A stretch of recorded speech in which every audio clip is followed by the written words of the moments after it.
Hello listeners, welcome back to హ్లూస్లో stories world అబ్బా. ఈరోజు మన ఛానల్ కోసం నేను రాసిన కథ పేరు వచ్చేసి రాక్షసుడు అబ్బా. పార్ట్ వచ్చేసి 6 అబ్బా. ఈ కథలోని ముందు భాగాలు ఇప్పటి వరకు చూడని వాళ్ళ కోసం కామెంట్స్లో లింక్స్ ఇచ్చానబ్బా. అలాగే మన ఛానల్లో అన్ని కథలకు ప్లేలిస్టులు కూడా ఉన్నాయబ్బా. కొంచెం సబ్స్క్రైబ్ చేసుకొని చూస్తూ కథ నచ్చినట్లయితే తప్పకుండా లైక్ చేసి కథ ఎలా ఉందో ఓ చిట్టి కామెంట్ రాయడంతో పాటు కొత్త కథ అబ్బా, వ్యూస్ లేవబ్బా, కుసంతా షేర్ కూడా చేయండి అబ్బా.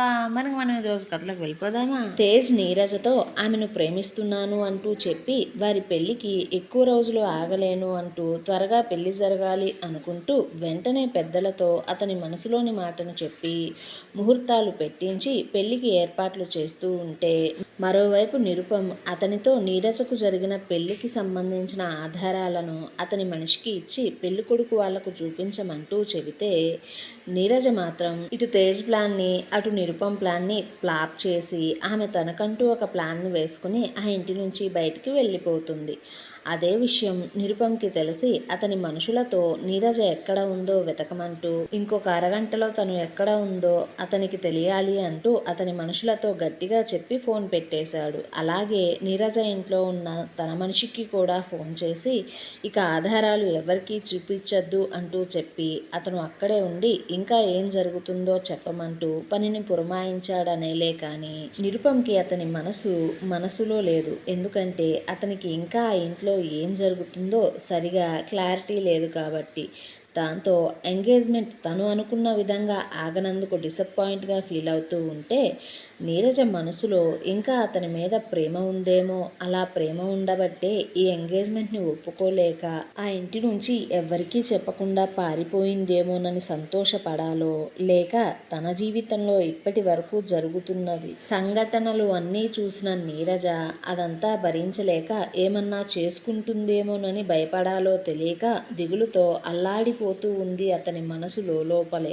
అతనికి ఆ క్షణంలోనే తెలిసింది, నీరజను శోభనం తరువాత ఒంటరిగా ఒక గదిలో వదిలేసి లెటర్ రాసి పెట్టి వెళ్ళిపోయినప్పుడు ఆమె ఏ విధంగా బాధపడిందో, అసలు ఏ విషయమూ తెలియని ఆమె గతంలో జరిగిన సంఘటనల వల్ల ఇప్పుడు ఎలా దోషిగా మారిందో తెలుసుకోలేక ఎంతగా నలిగిపోయి ఉంటుందో అనుకుంటూ ఆ ఆలోచన అతని మనసులో సూదుల్లా గుచ్చుతూ ఉన్నాయి. కానీ నిరుపం పైకి మాత్రం నీరజ అంటూ కోపంగా అరుస్తూ స్టీరింగ్ని బలంగా కొడుతూ గుద్దుతూ, నువ్వసలు నా ప్లాన్ని ఎలా ఫాప్ చేస్తావు?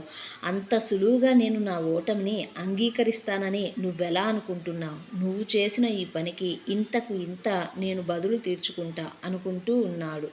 ఎందుకంటే అతని మనసు అతనికి పదే పదే నీరజ ఎంగేజ్మెంట్ ఇష్టం లేక ఇంట్లో నుంచి వెళ్ళిపోయింది అనే చెబుతూ ఉంది. ఇంకొక వైపు అవంతిక చెప్పింది విన్న ఇంట్లో వారందరికీ మొదట ఏమీ అర్థం కాలేదు.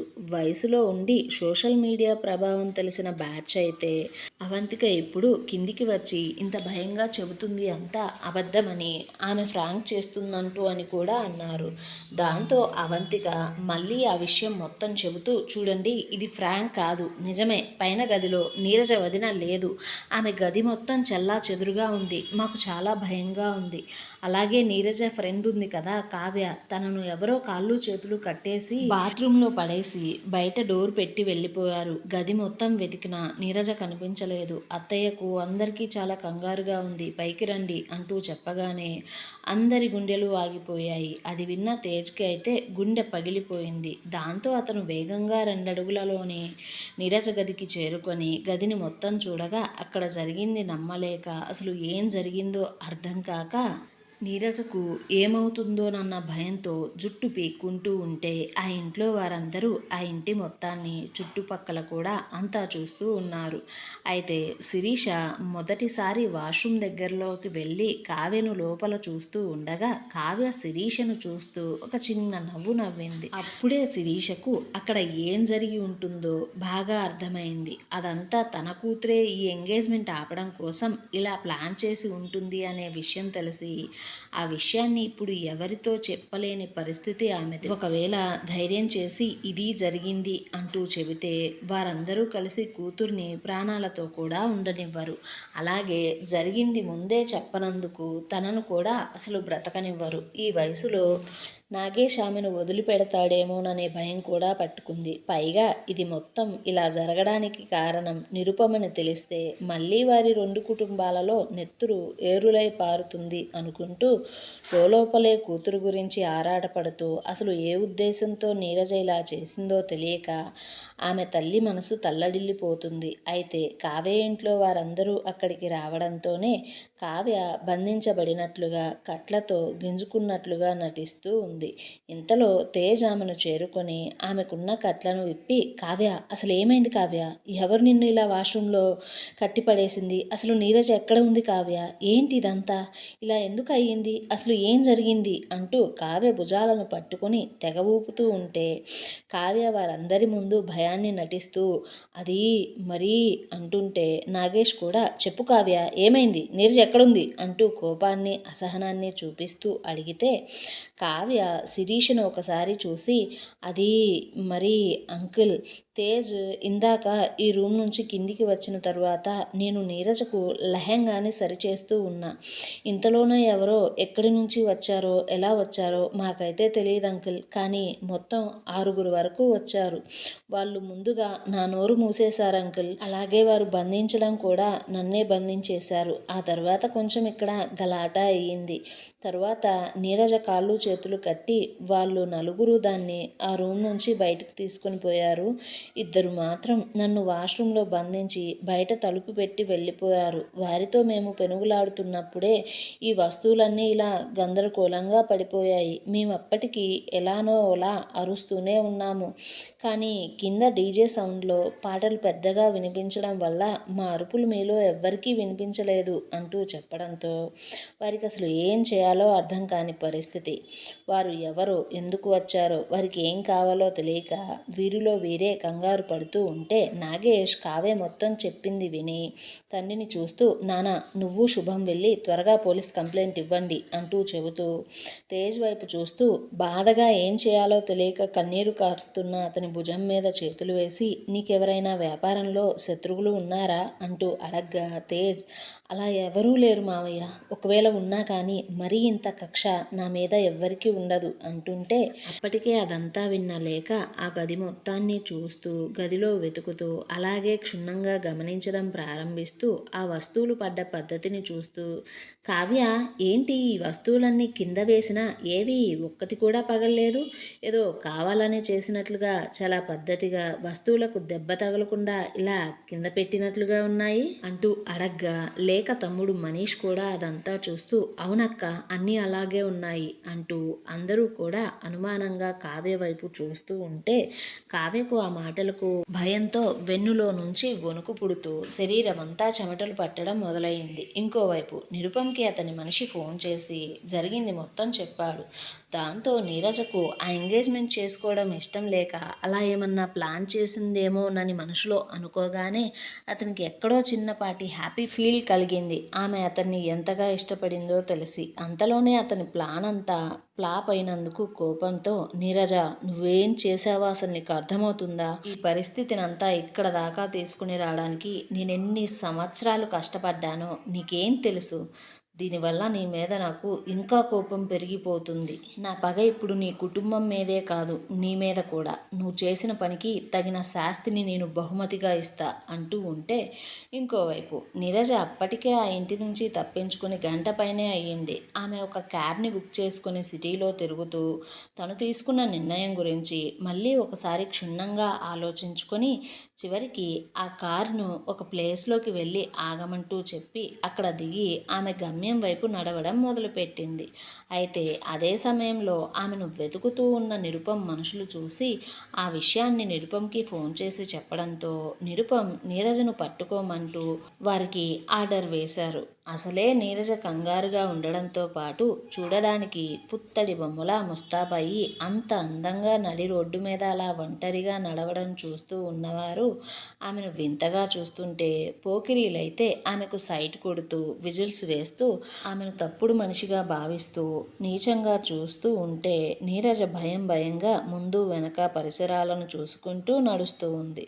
ఆ సందర్భంలోనే ఆమెను కొందరు మనుషులు ఫాలో అవుతున్నారు అని కనిపించడంతో ఆమెకు వారి బాడీ లాంగ్వేజ్ చూడగానే అర్థమైపోయింది అసలు విషయం. వారు నిరుపం మనుషులేమోనని. దాంతో ఆమె వారికి దొరకకుండా ఆమె వెళ్ళవలసిన ప్లేస్ వైపు పరుగులు పెట్టడం మొదలుపెట్టింది. అది చూసిన వీరు కూడా ఆమెను వడివడిగా వెంటపడడం మొదలుపెట్టారు. మనీషా ఇంకా లేక అడిగిన ప్రశ్నలకు కావ్య భయంగా వారిని చూస్తూ మాటలు వెతుక్కున్నట్లుగా మాట్లాడుతూ, అది మరి వచ్చిన వారు రావడంతోనే నన్ను పట్టుకున్నారు. ఇంకో నలుగురు నీరజను పట్టుకోబోతూ ఉంటే నీరజ మాత్రం వారి మీద వస్తువులను విసిరేస్తూ తప్పించుకుంటూ గదిలో తిరుగుతూ ఉంది అంకుల్. అయితే మీరు ఈ సందర్భంలో కూడా ఇంత తెలివిగా ప్రశ్నించారు కదా నన్ను. మరి తప్పు చేయడం కోసం వచ్చిన వారికి వస్తువులు పగిలితే ఆ శబ్దానికి మీరు పైకి వస్తారని తెలియదా ఏంటి? అందుకేనండి వారు జాగ్రత్తగా విసిరేసిన వస్తువులను పట్టుకుంటూ నేల మీదకు ఓ పక్కగా పడేశారు అని కావ్య కూడా బాగా భయాన్ని నటిస్తూ చాలా తెలివిగా చెప్పగా, తేజ్ ఇంకా లేక అసలు వాళ్ళు ఎవరు, ఎలా ఉంటారు? అలాగే ఈ పెనుగులాట అప్పుడు ఏమన్నా మాట్లాడుకున్నారా?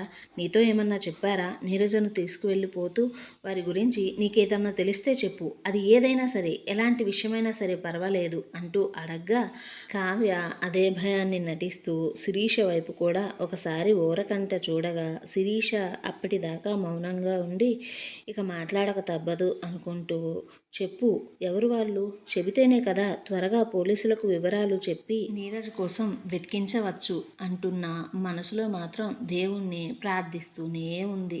ఈ గొడవ త్వరగా సద్దుమనగాలి అనుకుంటూ. శిరీష అలా మాట్లాడడంతో కావ్య ఆ మాటలకు నవ్వుకుంటూ నగేష్ వైపు ఇంకా అక్కడ మిగిలిన వారందరి వైపు చూస్తూ, అంకుల్ వాళ్ళు మమ్మల్ని పట్టుకున్న తర్వాత ఒకరికి ఫోన్ చేసి మాట్లాడడం నేను విన్నా అంకుల్, ఆ మాటలు విన్నా అంటూ అనడంతోనే ఆ మాటలు విన్న తేజ్కి అతని మనసులో చిన్న ఆశ కలిగి, చెప్పు, ఏం మాట్లాడుకున్నారు చెప్పు అంటూ మరొకసారి ఆమె భుజాలు పట్టుకొని గట్టిగా ఊపుతూ అడగ్గా, కావ్య ఏదో విషయాన్ని గుర్తు చేసుకున్నట్లుగా చెబుతా, ఎవరో నందా సార్ అంటూ మాట్లాడారు. ఇక్కడ మనిషి ఓ వ్యక్తికి ఫోన్ చేసి, నందా సార్ మీరు చెప్పినట్లుగానే మేము చేశాం సార్, ఇప్పుడు ఈమెను ఎక్కడికి తీసుకుని రావాలి అంటూ మాట్లాడారు. ఫోన్లో ఉన్న అవతలి వ్యక్తి ఏమో పెద్దగా నవ్వుతూ చెప్పిన పని సరిగా చేసినందుకు వాళ్ళను మెచ్చుకుంటూ త్వరగా గుడికి తీసుకుని రండి అంటూ చెప్పాడు అని చెప్పగానే శిరీషకు నీరజ్ ఎలాంటి ప్లాన్ చేసిందో అర్థమయ్యి మైండ్ బ్లాక్ అయిపోతే ఆ మాటలు విన్న లేక, మనీష్, నాగేష్ ఒకరినొకరు చూసుకుంటూ ఉన్నారు. ఎందుకంటే ఆ మాటలు విని అప్పటికే వారికి ఫీజులు ఎగిరిపోయాయి. అయినా సరే లేక వెంటనే కోపంతో, ఆ నందా కుటుంబానికి అంత జరిగినా ఇంకా బుద్ధి రాలేదా? ఈసారి కూడా మన సంతోషం మీద ఇలా ఆ కుటుంబం నిప్పులు పోసింది అన్నయ్య. అందుకే మనం ఈసారి ఎవరి కోసం వెనక్కు తగ్గే పరిస్థితి లేదు. పోయినసారిలా వారికి బుద్ధి చెప్పి ఊరుకోవడం కాదు, ఈసారి ఆ కుటుంబానికి బ్రతుకే లేకుండా చేయాలి. పదండి పోదాం, మనం ముందుగా మన పిల్లను మనం తెచ్చుకోవాలి. అందుకే దగ్గరలో ఉన్న గుళ్ళన్నిటినీ వెతుకుదాం అంటూ అక్కడి నుంచి వెళ్ళిపోతే, అదే సమయం అనుకున్న కావ్య తననెవరూ గమనించకపోవడంతో ఆ ఇంటి నుంచి వెంటనే బయటికి వచ్చి నీరజ అంతకుముందే ఆమెను ఎక్కడికైతే రమ్మని చెప్పిందో ఆ చోటికి వెళ్ళి నీరజ కోసం ఎదురు చూస్తూ ఉంది.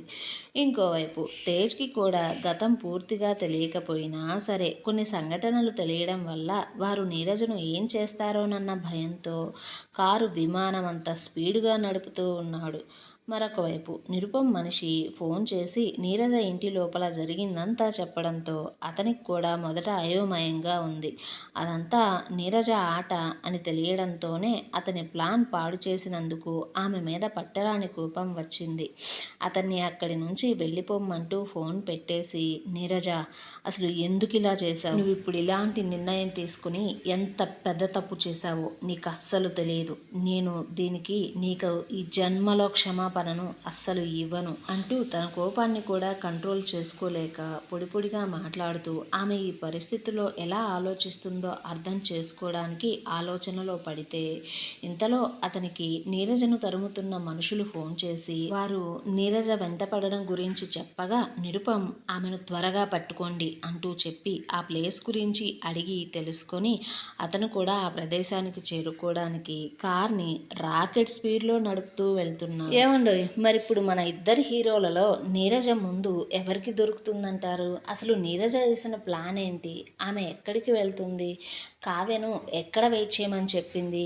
అంతా నిజం తెలిసిన శిరీష మాత్రం ఎప్పుడు నోరు తెరిసి నిజం చెప్తుందంటారు? అసలిప్పుడు ఇన్ని ప్లాన్స్, పగలు, పంతాలు మధ్య నీరజ ప్రేమగా నిరుపంతో వేయించుకున్న మూడు మూడుల బంధం గెలుస్తుందా? లేదా నీరజ కుటుంబం మీద నిరుపం పగ గెలుస్తుందా?